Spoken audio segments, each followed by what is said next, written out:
Welcome to The Explainer. Today, we're diving into a crucial step in India's new criminal justice system, one that's often invisible but absolutely essential. It's that exact moment when a court case officially begins for the person accused of a crime. So, think about it.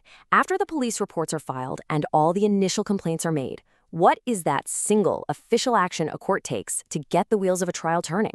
Well, the answer is a legal step called the issue of process. So here's our game plan for this explainer. We're going to break down what issue of process actually means, look at the core rules you have to follow, and then see the special exceptions for really minor crimes. After that, we'll cover how the system ensures a fair start for the accused, and finally, we'll tackle a tricky little puzzle. What happens when two different cases about the same crime collide? All right, first things first. What in the world is issue of process? Let's unpack the court's official signal that, hey, a trial is about to get underway. A criminal case can kick off in a few different ways, right? It could be from a police FIR, a private citizen going directly to a magistrate, or even the court noticing something on its own. But here's the thing. No matter how it starts, all roads lead to this one critical moment where the court officially pulls the accused person into the legal proceedings. To put it simply, this is the court's way of officially saying, okay, the trial is starting and you need to be here. It's that formal, legal command that compels the accused to show up and face the allegations. And the court has two main tools in its toolbox for this. For less serious offenses, we're talking about things with a punishment of less than 2 years, it issues a summons. Think of that as an official order to appear. But for the more serious stuff, it can issue a warrant. And that's a much stronger command, telling the police, go get this person and bring them to court.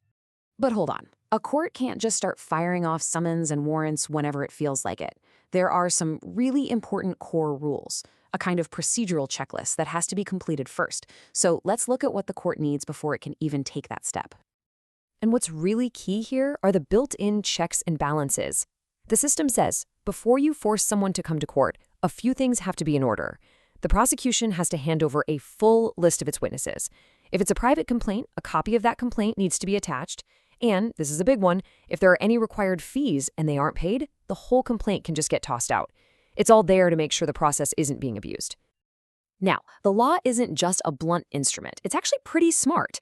It recognizes that not all crimes are the same, and it's created a much faster, more streamlined path for dealing with very minor infractions. The law has a super specific definition for what it calls a petty offense. Basically, it's any crime where the only punishment is a fine, and that fine can't be more than 5,000 rupees.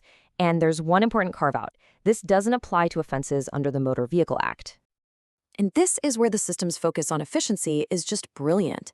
If you get a summons for one of these petty offenses, you don't actually have to show up in court. You can literally just plead guilty in a letter, mail it in with the fine, and that's it. The whole thing is over and done with without you ever having to step foot inside a courtroom. Okay, so efficiency is great, but justice has to be about more than just speed, right? It has to be about fairness. So now let's look at how the code makes sure that the accused person has all the tools they need to prepare a proper defense, right from day one. And this idea, this core principle of a level playing field, isn't just some nice-sounding phrase. It's actually baked right into the procedure for starting a trial to make absolutely sure there are no surprises for the defense. And here's exactly how that fairness is guaranteed. Within 14 days of the accused appearing in court, they have to be given copies of all the key documents, and it's completely free of cost. We're talking the police report, the FIR, all the witness statements, everything. It's a fundamental rule to ensure the accused knows the exact case against them, which helps prevent any kind of trial by ambush. All right, now for the most complex, but probably one of the most interesting scenarios we're going to look at. What on earth happens when a private citizen files a complaint with a magistrate, but at the very same time, the police are running their own separate investigation into the exact same crime? This is where the procedure is just fascinating. The magistrate basically becomes a traffic controller. So if a court is in the middle of a trial based on a private complaint and finds out there's a parallel police investigation going on, it immediately hits the pause button on the case. It then waits for the police report to come in. Now, if that report finds no case or it points to a totally different person, the original private case just resumes where it left off. But if the police report confirms it's the same person and the same offense, the two cases get merged into one single trial, and that trial moves forward as if it was started by the police from the beginning. So why go through all that procedural gymnastics? Well, the reason for this complex sounding rule is actually pretty simple. It's all about consistency and efficiency.